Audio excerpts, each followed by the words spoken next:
ఏంటి అరుపులు? నీ కొడుకుతో మాట్లాడాలి రమను. నేను మనిషిని కానా?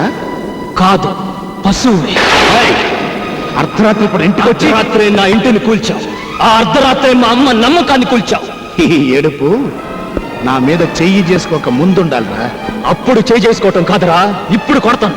ఎవడు అడ్డం వస్తాడో చూ. ఆగు.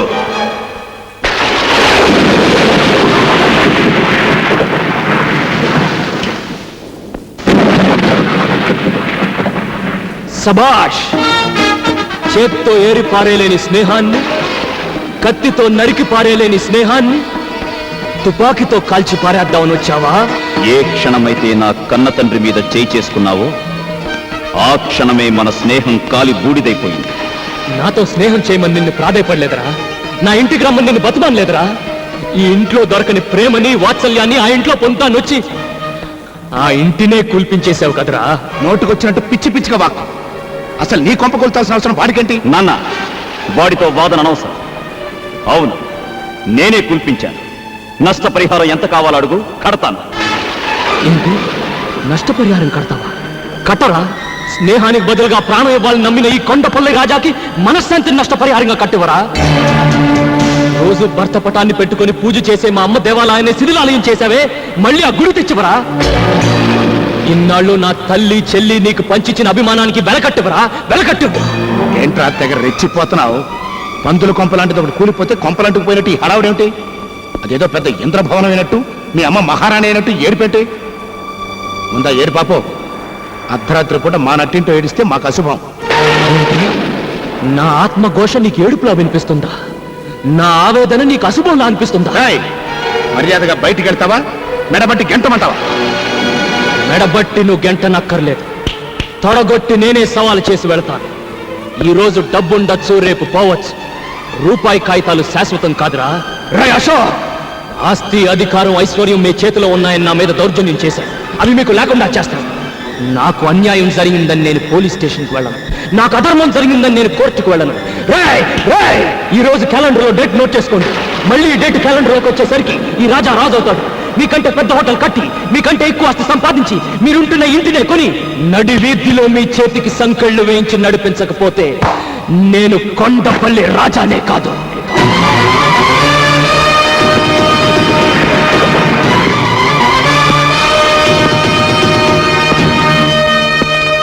లాయర్ గారు, ఆ దొంగ రాస్కిల్స్ హోటల్ కట్టింది మా రాజా స్థలంలోనండి. ఇప్పుడు ఆ మిగిలిన స్థలంలో కొంత పార్ట్ అమ్మి మా రాజా వాళ్ళకంటే బిగ్ హోటల్ కట్టాలి సార్. దయచేసి ఆ స్థలం అమ్మి ఏర్పాట్లు చేయండి. ఏ రాజా? అంతా బాగానే ఉందయ్యా, కానీ ఆ స్థలం అమ్మే హక్కు మీకు లేదే. ఏమిటి సార్ మీరు అనేది? రాజా స్థలం మొత్తం అశోక్ అమ్మినట్టు రిజిస్టర్ అయి ఉంది. ఇదిగో దస్తావేజులు కాపీ, రిజిస్టర్ ఆఫీస్ నుంచి తీసుకొచ్చాను. నో లాయర్ గారు, రాజా మొత్తం స్థలానికి ఇవ్వలేదు. హోటల్ కట్టిన ఏరియా మాత్రం రాసిచ్చాడు. నిజమే, కానీ రాజా తెల్ల కాగితాల మీద వేలు ముద్రలు వేయడంతో వాళ్ళు తమకు అనుకూలంగా రాసుకున్నారు. ఆగండి, పొట్టి తెల్ల కాగితం మీద వేలిముద్ర వేయడం. కాబట్టి ఆ స్థలానికి నీళ్లు వదులుకోవడం తప్ప ఇక మనం చేయగలిగింది ఏమీ లేదు. నీళ్లు వదులుకోవడానికి కన్నీళ్లు వదులుకునే పిల్ల మనసు కాదు ఇప్పుడు ఈ కొండపల్లి రాజాది. నేను పూజించే నందికి వందనం చేసి చెప్తున్నాను, వాళ్లను నడి రోడ్డుకి ఈడుస్తాను. వస్తాను, రారా.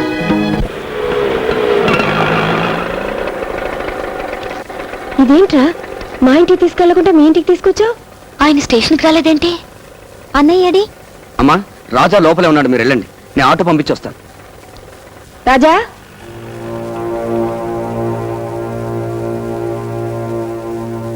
రాజా, ఏంట్రా అలా ఉన్నావు? ఏమండి, ఒంట్లో బాగోలేదా? అబ్బే ఏం లేదు, ప్రయాణం చేసి వచ్చారు కదా, వెళ్ళి స్నానాలు చేసిరండి. స్నానం సర్లేరా, మన ఇంటికి తీసుకెళ్లకుండా ఇక్కడికి తీసుకొచ్చాడేంటి ఆ ముద్దు కృష్ణ? ఏం లేదమ్మా, మన ఇల్లు కాస్త రిపేర్ చేస్తున్నాను. రిపేరా?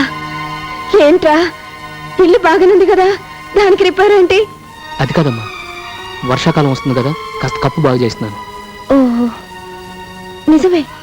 వర్షం వస్తే అక్కడక్కడ కాస్త కురుస్తుంది.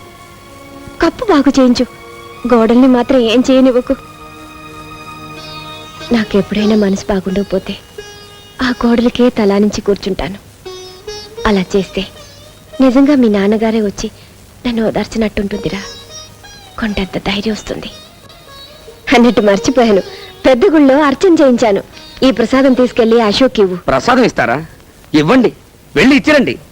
రాజా చేత తెల్ల కాగితాల మీద వేలిముద్రలు వేయించుకుని మోసం చేసి మొత్తం స్థలాన్ని ఆక్రమించుకోవడమే కాకుండా ఇంటిని కూడా నామరూపం లేకుండా పడగొట్టించిన ఆ రాక్షసుడికి ప్రసాదం ఇచ్చిరండి. ఏమిటో నువ్వు అంటున్నావు? ఇల్లు పడగొట్టించాడా? నా ఇల్లు పడగొట్టించాడా? ఏమిట్రా వాడనేది? మన ఇల్లు పడగొట్టించేశాడా? మాట్లాడవేరా? అవునమ్మా. అయితే నా ఇల్లు ఇక నాకు లేదా? ఆయన కట్టించిన గుడి ఇక నాకు లేదా? అత్తయ్య, కొండత్తయ్య, ఎవరా పడగొట్టించాడన్నావు? అశోక? లేదురా, వాడు అలాంటి వాడు కాదు. ఎక్కడో ఏదో పొరపాటు జరుగుంటుంది. ఉండు, నేను వెళ్ళి అడుగుస్తాను. అమ్మా, ఇక మీదట మన ఇంట్లో ఎవ్వరు వాడి పేరు తలవడం కానీ వాడు ముఖం చూడడం కానీ జరగకూడదు. రాజా, ఏంట్రా మాటలు? అది నీకు ఇష్టం లేకపోతే ఇంటితో పాటు కొడుకుని కూడా పోగొట్టుకుందాను అవుతావు. ఇతను నా స్నేహితుడు రాజా సార్. ఇతనికి లోన్ కావాలి. ఏం బిజినెస్ చేద్దాం అనుకుంటున్నారు? గేదెలను కొని డైరీ ఫామ్ పెడదామని. ఎంత కావాలి? 2 లక్షలు సార్. మిస్టర్ రాజా, మీ పేరు మీద సొంత ఏదైనా ఉందా? ఇల్లు పడగొట్టేశారు సార్. పోనీ స్థలం ఏదైనా ఉందా? అది లేదండి, ఆ దుర్మార్గులు చీట్ చేసి స్థలం కూడా రాయించేసుకున్నారు. ఏంటండి ఇది? పడగొట్టేశారు, చీట్ చేశారని చెప్పి ఇక్కడికి ఎందుకు వచ్చారు? మమ్మల్ని చీట్ చేయడానికా? Please get out. Don't say get out, we are citizen of India. అయితే దయచేసి బయటకెళ్తారా? ఆ రోజు నీకేం చెప్పాను? నీకు ఎటువంటి సహాయం కావాలని నా ఇంటికి రమ్మని చెప్పాను కదా. నేను అమాయకుని చేసి ఇంత మోసం చేస్తారా? ఆ అబ్బా కొడుకులు ఇద్దరిని అరెస్ట్ చేయించి ఒకే బొక్కలో పెట్టించబోతే నా పేరు సింహాద్రి అప్పనే కాదు. పిఏ సార్, లామినేషన్ లైన్ లో పెట్టు. అలాగే సార్. వదిలేండి, నువ్వు ఫోన్ చేయవయ్యా. వద్దండి, నా మాట వినండి. ఇదిగో ఈ మంచిదానే వాళ్ళకి నేను